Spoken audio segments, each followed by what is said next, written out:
Hello, folks, and welcome to another Deep Space Nine commentary. This time it's a Season 1 episode, Vortex. Can't remember what it's about, but we're going to find out. Today I have with me Marcelo and Earl Grey Trekkie, aka Robbie, or the other way around. How are you guys doing today? I'm great. I'm good. I've not been up to much, to be honest, so I'm glad to be talking about Vortex. This is 3 different countries here together for a DS9 commentary.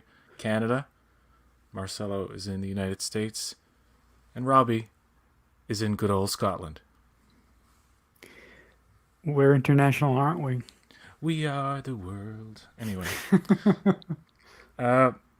this is season 1, episode 12, or it's 11 on Paramount Plus or Netflix, I guess.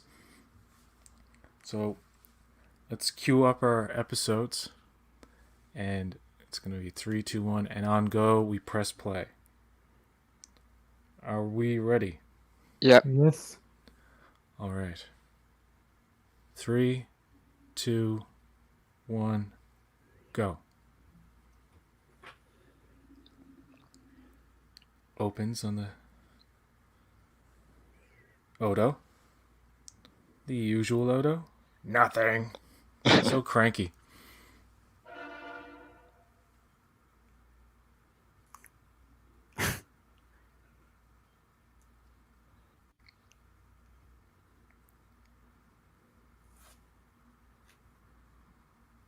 What is a raider?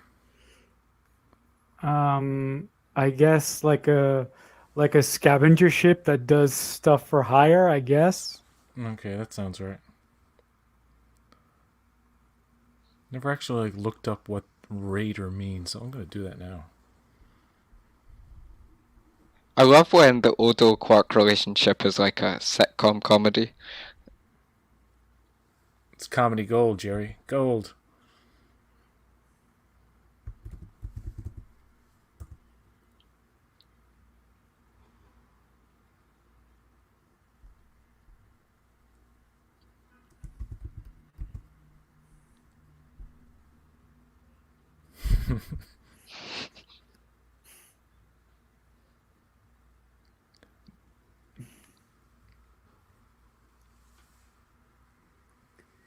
See, this is so much better without freaking crazy crap on his head. Like, imagine if Quark was in Babylon 5. Like,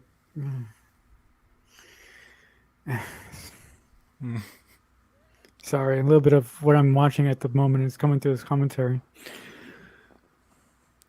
I don't know what Babylon 5 is. I never heard of it before. It doesn't exist. It's Is it just some kind of hair care product? probably. Use Babylon 5. Gets rid of dandruff. Our last best hope.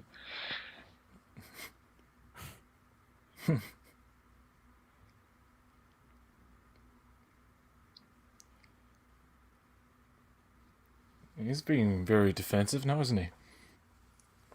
Yeah, he seems a little bit extra surly at the moment. He snarls at him.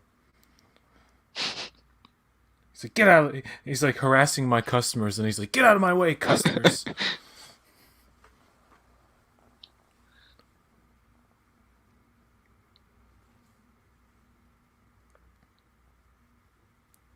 Ooh, this music means something's gonna happen. Good tension builder.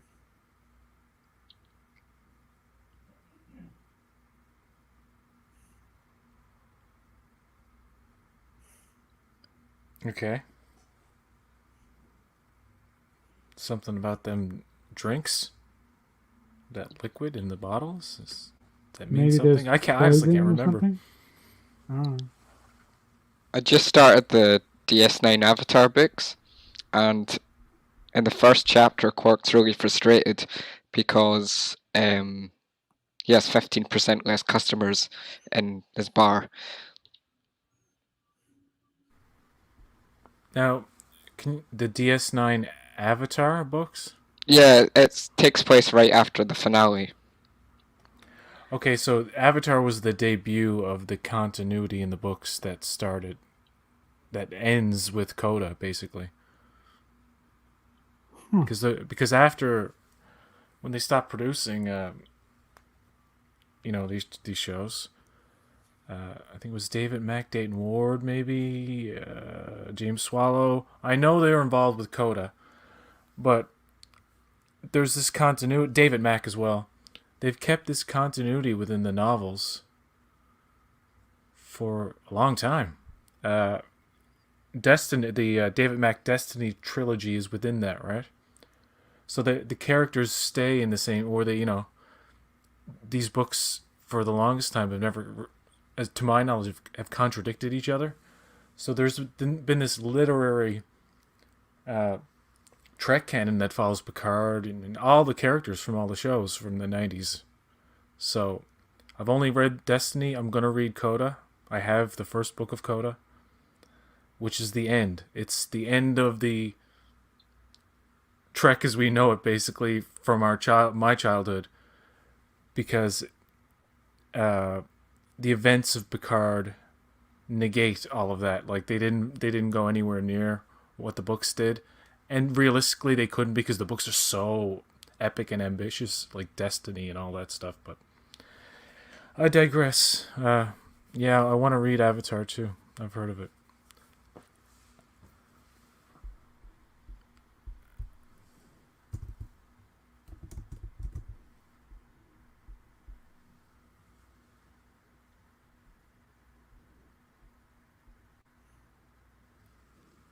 It's Bauble. a Verche egg.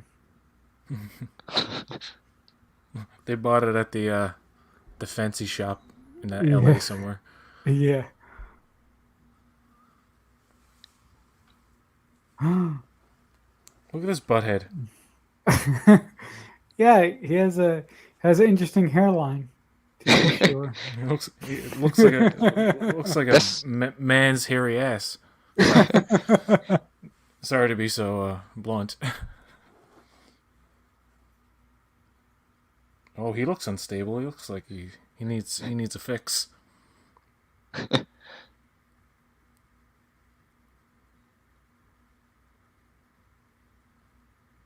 It's like, I need that egg, man. Need But to he smoke looks that like- egg. Yeah, he looks like a functioning drug addict. Like, not someone who is like running into the room and tweaking out and shit. Yeah.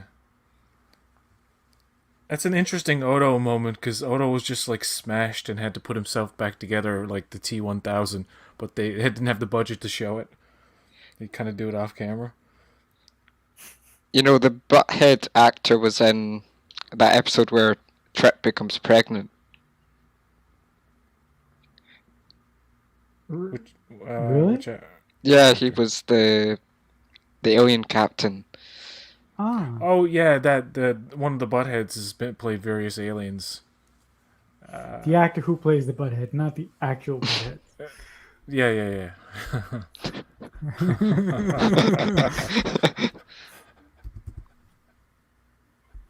Yeah, that butthead actor.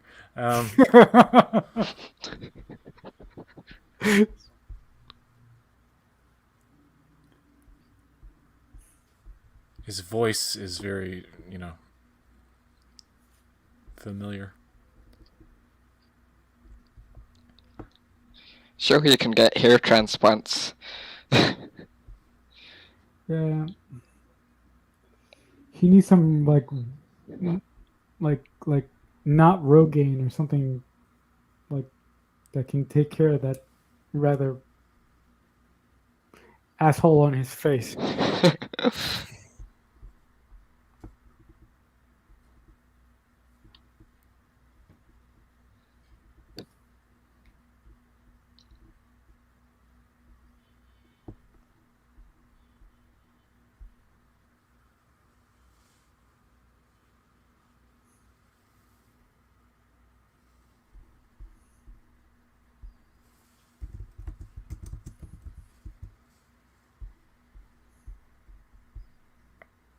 Wow. I think he's upset.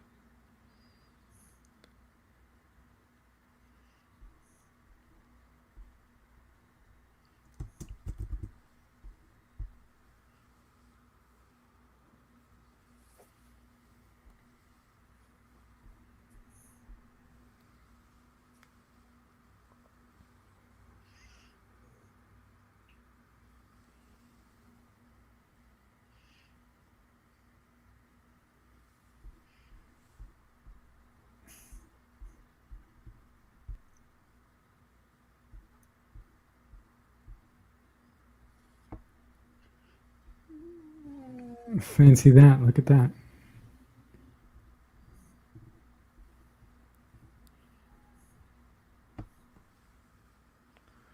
That actor, by the way, is Randy Oglesby. He was in TNG, DS9 this episode. He's also the Was Cardassian. He's also the Cardassian, the darkness and the light. was He's he? I'm go sorry. ahead. Was he one of the original Ferengi when they were first introduced in TNG? Because I know Armin Shimmerman was one of the original Ferengi. Was he one of those bumbling Yeah, he idiots as was well? he was yeah. Um, goddamn, what was the name of that episode? It was the first Ferengi episode from TNG. Yeah. That actor was also Degra in Star Trek Enterprise. And yes, you were right. He was in Enterprise also as it's like the third episode where Trip gets pregnant. Yeah. Yeah, he was in Voyager, Deep Space Nine, So he's very well traveled in our little and universe here. yeah, TNG and Enterprise. Randy Oglesby. I don't know who this guy is. Who's this guy? He kind of looks like Rocky Dennis.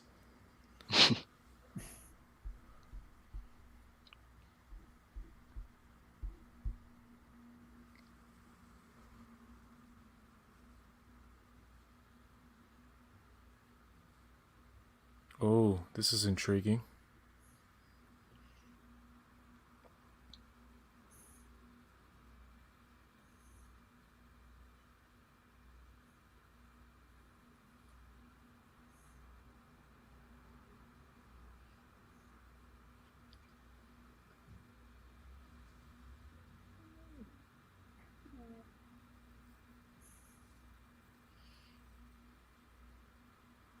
Oh, doesn't he like have a necklace that has like a fragment of a changeling that turns into like a little dancing figurine or something like that? I can't remember. I don't know.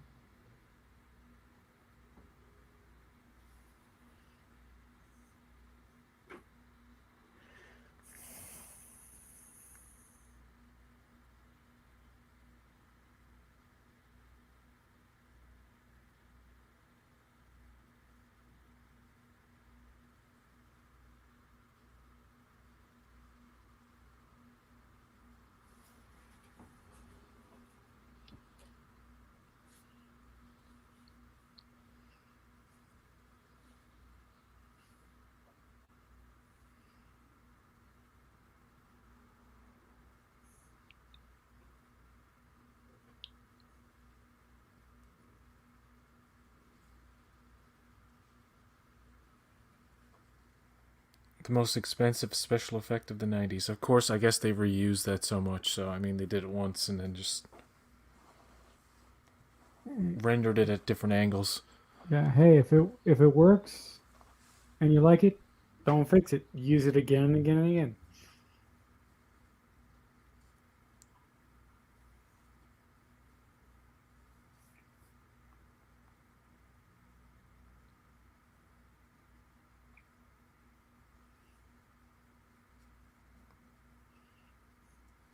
If they ever in modern Trek went back to DS9, I think they would reimagine the effect. And people would be like, no, you've ruined it. I think you can Yeah, update it and make it look the same, though. Like, you can make it look like the same effect, but you can just make it fancier, that's all. I More mean, detailed, more yeah, particles, I don't know. I mean, it's pretty obvious that you, me, and I'm sure Robbie would accept it eventually, but I think it will be harder on other individuals if modern Trek decided to go back to DS9. I think the three of us would be more accepting than some other individuals. I don't think it'll ever happen, though. I'm just saying. I just want Quark to show up in Card Season 2. Or 3, I don't know. I mean, they have been seemingly teasing him, or at least they've been giving him a lot of references with his franchising of his bar. Yeah, they referenced him in Picard and Lower Decks. I mean, wouldn't it be more feasible and wouldn't it be easier for him to show up in Lower Decks Oh yeah, rather than it's a live more, action it's anything, probably more basically? likely. Hmm. He could show up at um, If Quark does show up in Lower Decks, I hope he doesn't get a kind of Tom Paris like storyline in that Lower Decks episode. I'd hope he'd have a bit more. A bit more to do. Yeah.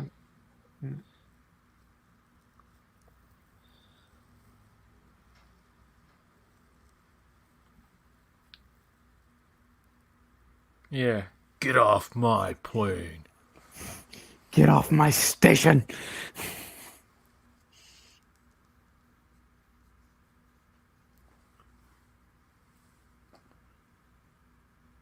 He ain't fooling around. This is like that, Hannibal Lecter trope where someone's talking to someone in a cell and they're like, "Quid pro quo, Clarice." It's like, ugh.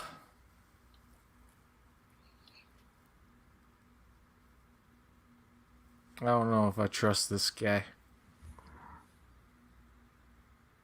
I don't know. He seems a little bit shifty to me. I don't remember seeing another changeling for a while, so I think, I don't know.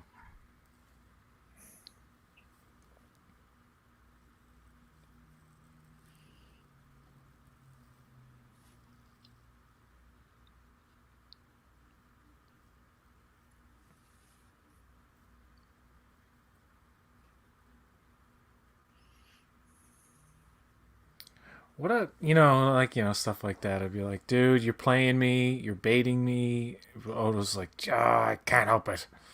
I gotta ask questions. Yeah, he is kind of falling for it, and this guy's, like you said, kind of just reeling him in. I don't think Croton, the person who plays Croton, is a particularly good actor, and I think in these standalone episodes, if you're not particularly interesting in the first place, you have to, cast a pretty good actor to carry the lies. And no offense to Michael Westmore, if I'm getting the name right, but his makeup job is I don't know. Like, I don't know about even like as a kid, I was either like really into the alien makeup, or I was like, I am. I was like, being a little bit of a bitch about it, kind of like being like, it's not as good as this other, That's when I was younger.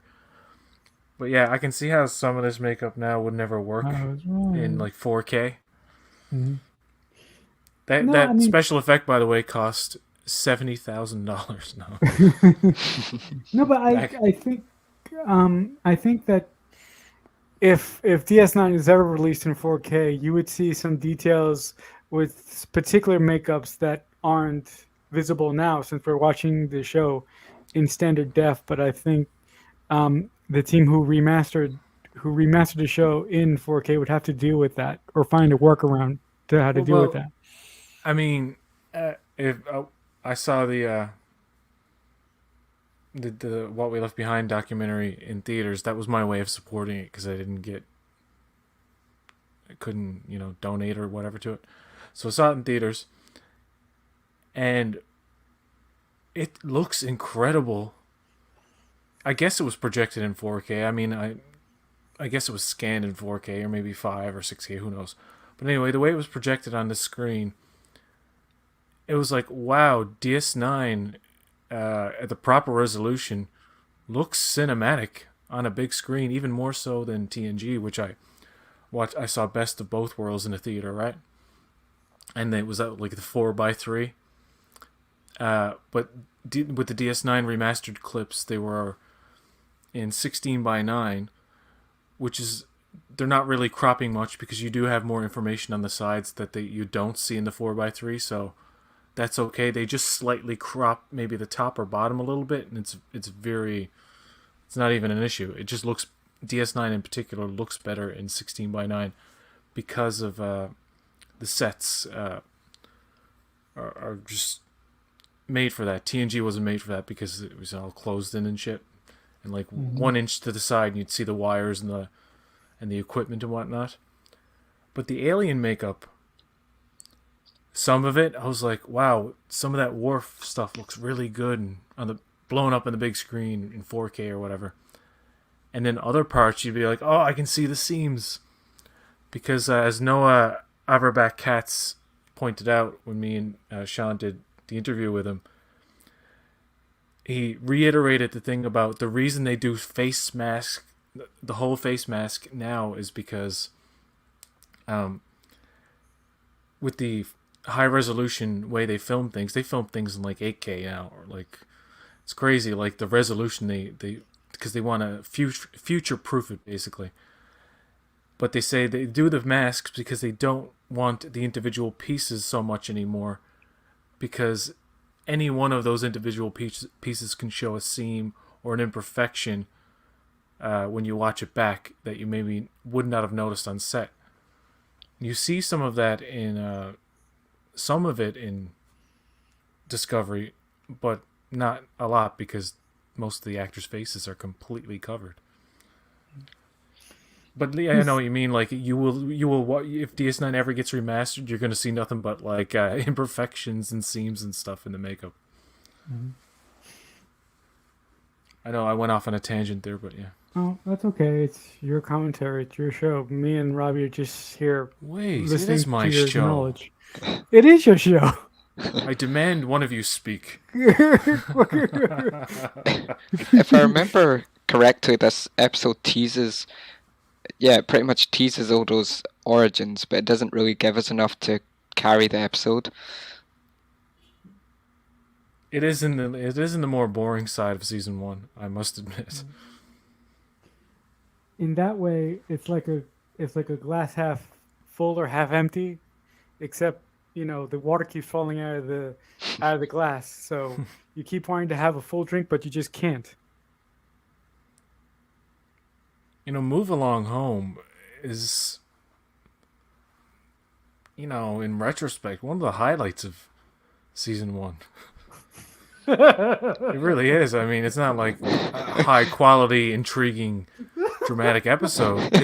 It's comedy gold. It meanders toward the end, though. It's like, okay, yeah. But the end has a great quote unquote twist, I suppose you could say. They're not in any real danger, but still. Yeah. Like Kira's just pissed off the whole episode. She's like, I'm sick of this shit. But at least Move Along Home is fun. Yeah, it's like the Star Trek V of season 1. Yeah.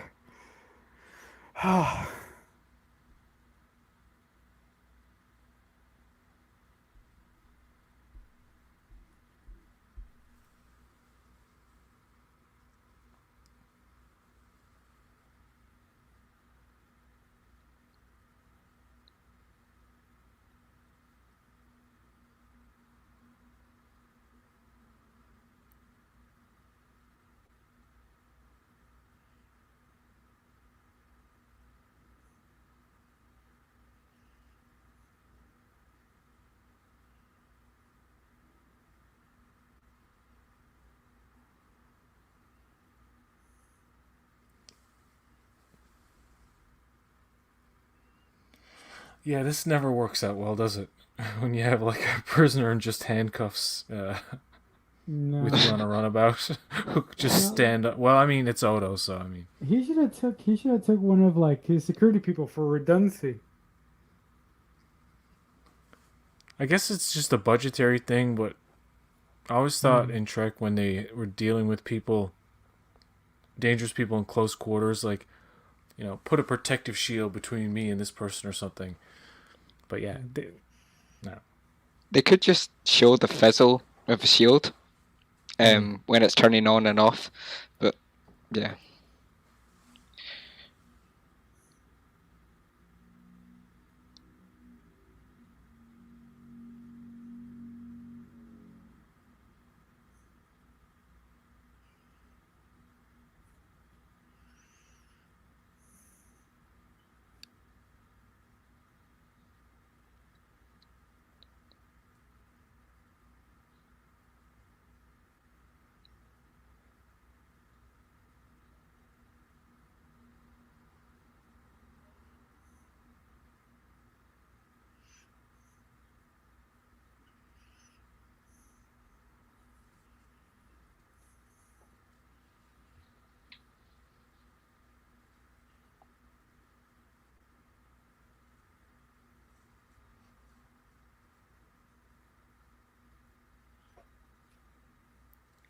I think this guy's a jerk and he's trying to get into Odo's head. And I was like, yeah, exactly. He's trying to bait him, like into doing something rash or something dumb. You know, this episode is very similar to, I think it's a season 7 one, where another changeling comes aboard the station, and he says, you know, they tolerate Odo, they tolerate you, Odo, because you emulate them. Yeah. I know what episode you're talking about. What season did you say that was? It might be season 6, or it's season 7. I can't quite remember. I don't know if it's that late. Hold on, I'll look it up. Or is it season 5? Yeah, I'm no good with seasons when it comes to DS9 or episodes, so I can't help very much, guys. Holy shit! It is season 7, episode 14, Chimera. Oh, good call, Robbie.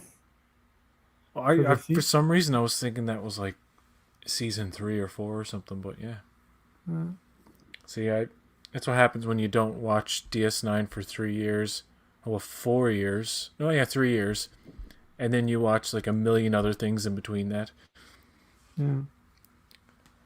It's also a testament when you rewatch something after a few years, what you retain in memory and what you completely just like. I remember. It's like I remember the overall beats of a certain episode, but like scene to scene, I'm not really sure what happens. Yeah. No, and that happens with a lot of media because, like, if you haven't seen something for a very long time, you may remember certain beats, but as you're watching the show, you may completely forget certain shots or certain angles. So when you watch them, it's like you're seeing them for the first time. And not to talk about anybody who's not here, but I will. Fathery from Text Trek, he's so immersed with the rewatching of Star Trek that he can't possibly forget any part of it. Like, you will it's fountain of knowledge in that way, because you'll be like, hey, Father, what was this episode where the thing, and he'd be like, boom, this one. And there was a time when I was younger where I watched so much Star Trek that I could have like trivia battles with people. If I competed with myself 20 years ago, myself 20 years ago would kick my ass now in Star Trek knowledge, just because I was so obsessed and immersed in it. And you just rewatch things when I was a kid. Like, I don't do it so much now because there is literally so much to watch that it's like rewatching things is like, it's hard unless you really like it. I mean, I rewatch things like Ted Lasso and certain episodes of Lower Decks and stuff like that. Yeah. Or, even the stuff I don't like, I rewatch. Yeah. In terms of Trek, I mean.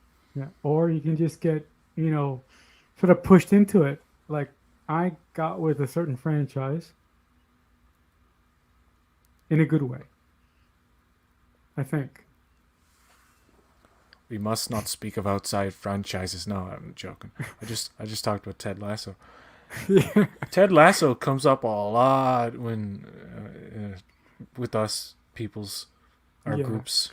In this little quadrant of the Star Trek fandom bubble that we have, Ted Lasso keeps popping up. It's to the point now where if a Ted Lasso actor pops up in modern Trek, we're like, oh my god, we're gonna freak out. That person's in a show that's really good. Wow, Quark. Rom's different in season one. Yeah, I really think that um,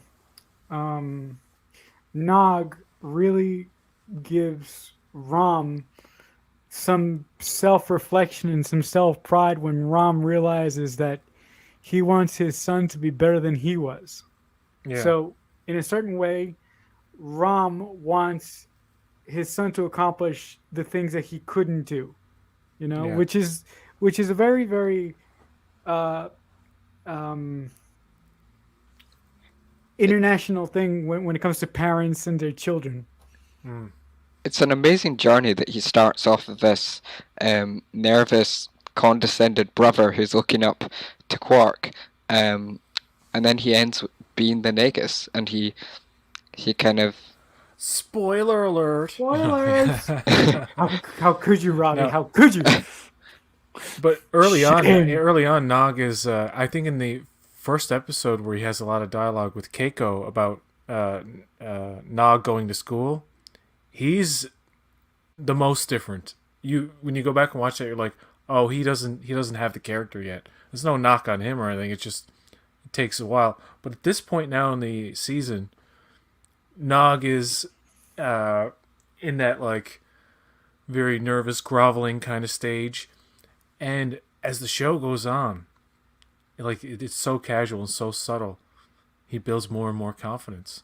And that episode, the episode The Negus, like he actually tries to kill Quark. He very much intends to kill Quark. And spoiler alert, Quark like respects him for it. He's like, I didn't know you had the lobes. So like that's a part of his development too, very early on in DS9. I love Nog. Love him. Nog, Quark, and Nog, Quark, and Rom are like hands down the best examples of how to do Ferengi right in Trek.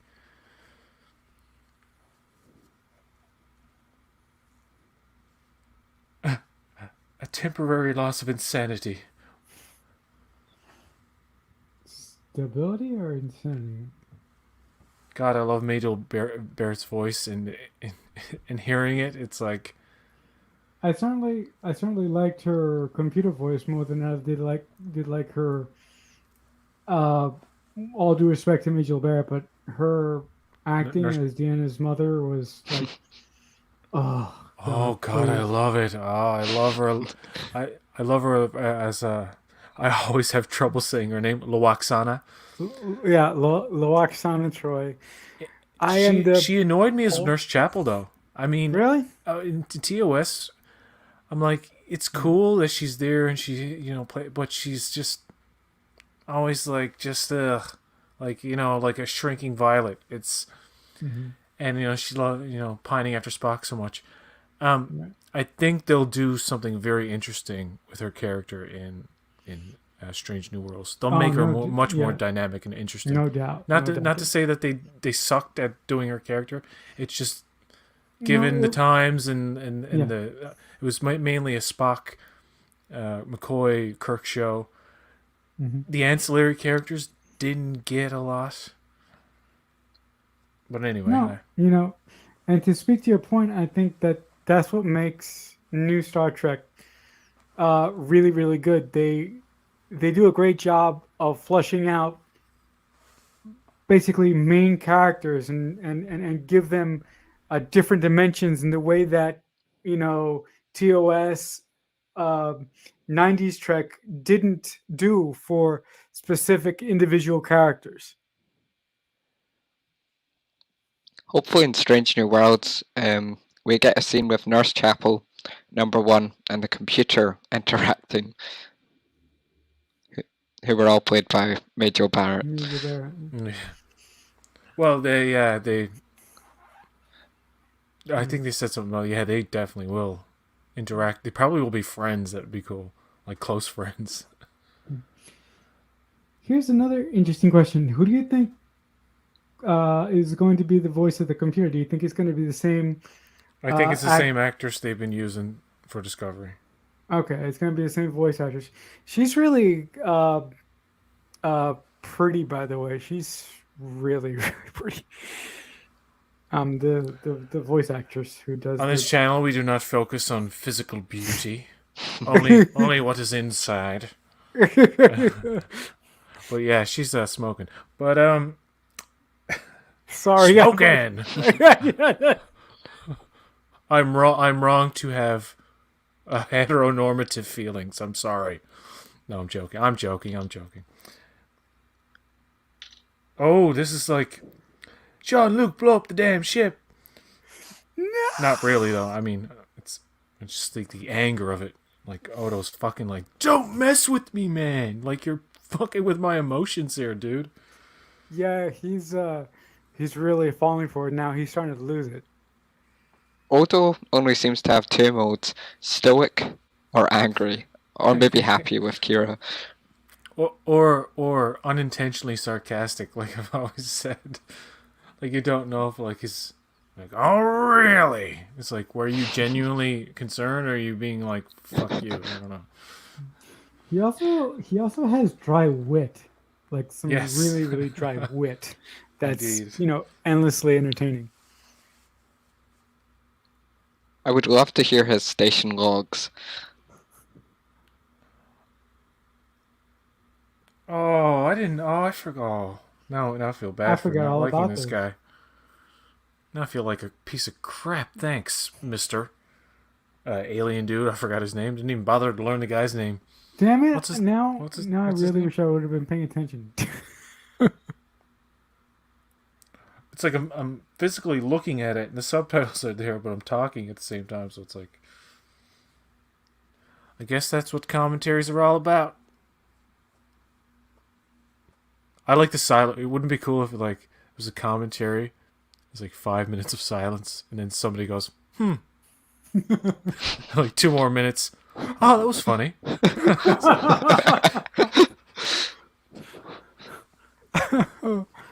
Wow.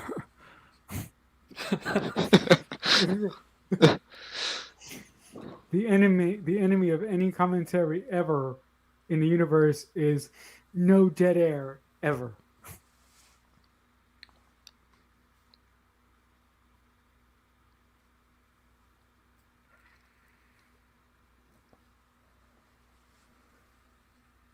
Well, see, this is the very Star Trekian part of it, because like me not remembering this, I'm thinking he's up to no good. Yeah, bag of shit. And then, like, it's one of these things where you think he's a villain, and then it's like, no, he's just an antagonist that I misunderstood. And he's like, I must answer for my crimes. He's all like noble and shit. I'm like, that's Star Trek getting me. Fooling me into liking somebody I didn't like at first.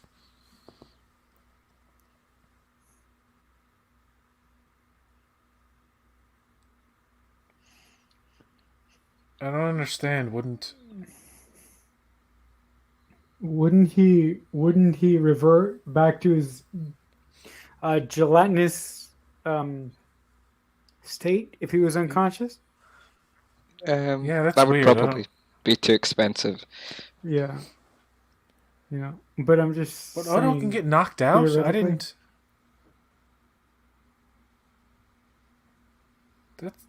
I don't know. Yeah, that's weird. That's weird. I don't know about that. Unless he's semi-conscious, and whatever brain power he has left, he's using to keep his human form. Now I'm just talking into my ass, I guess. I don't know. He just woke up like he had a hangover. It's like, I don't know.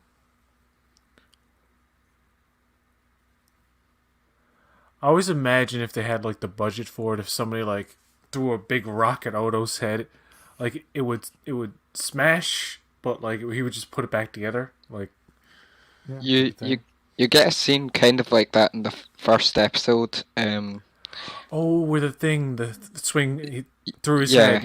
Yeah. That's in the preview when you look at DS9 on the Netflix menu. That's the scene they always show. Where I am, anyway. Like the preview scene of the show. I think part of the reason is like, hey, look at this action scene from the pilot that has like cool special effects for the time to gauge interest.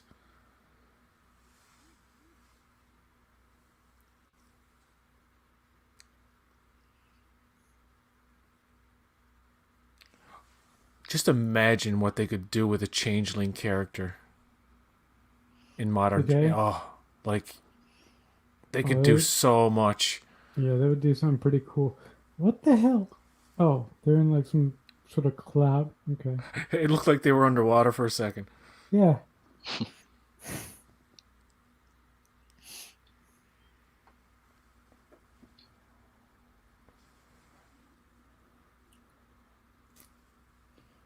Don't piss him off. Oh, he's trying to be like Khan. It's like I will chase you through the thing of the thing and around the and Terry's whatever. And Tyrese Nebula and around and around. And I can't even. Well, the say- colors look similar to that nebula. Yeah. Mm, Oh. Uh-oh. That's cool. Yeah, I mean, like, you know, what they had to work with back then, they did a pretty good job. Like, this was sort of top of the line back then in terms of actiony visual effects in a sci-fi series. I mean, I can't remember many shows being as good as this in terms of just, like, visual execution. Now, At the time. damn you, take us out now. Yeah. See, it does kind of look like the nebula from the Raffican from that angle. Mr. Krabs would call it a nebular. Mm.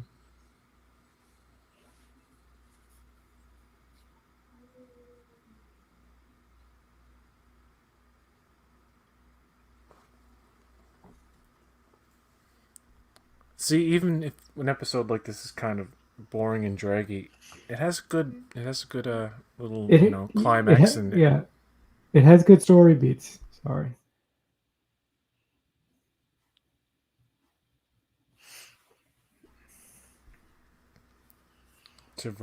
I like that.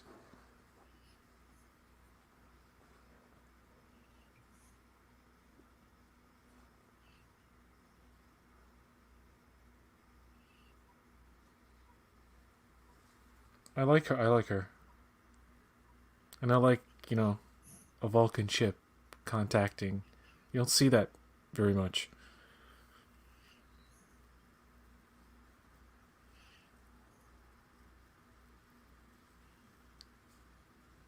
Oh, that's that's the optimistic cooperative kind of like stuff I love. It's like, hey, Vulcan, you can take these people? Yeah, no problem. It's like Yeah. we're here to serve. We are here to help our fellow alien species. Odo has small moments like this. There's another scene kind of somewhere where he lets Quark get away with a crime one time.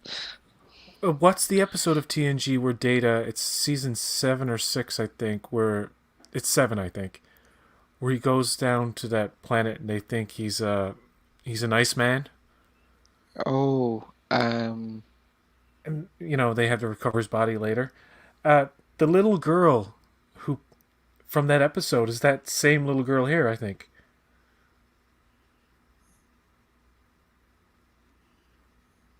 yeah, she says to Data, no, I'm misremembering from another episode.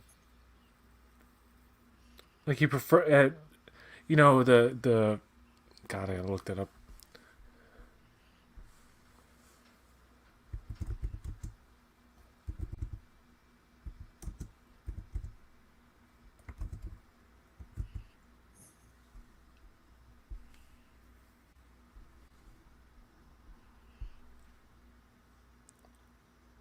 It's a pretty good Odo. He's a caring, kind of person. Like he's presented as gruff so many times. It's like it's almost like His human side. Maybe he would be insulted if he heard that. Like, I'm Well, I not think human. he probably relates because he doesn't know his home, so he's going to help this guy with his family. Yeah.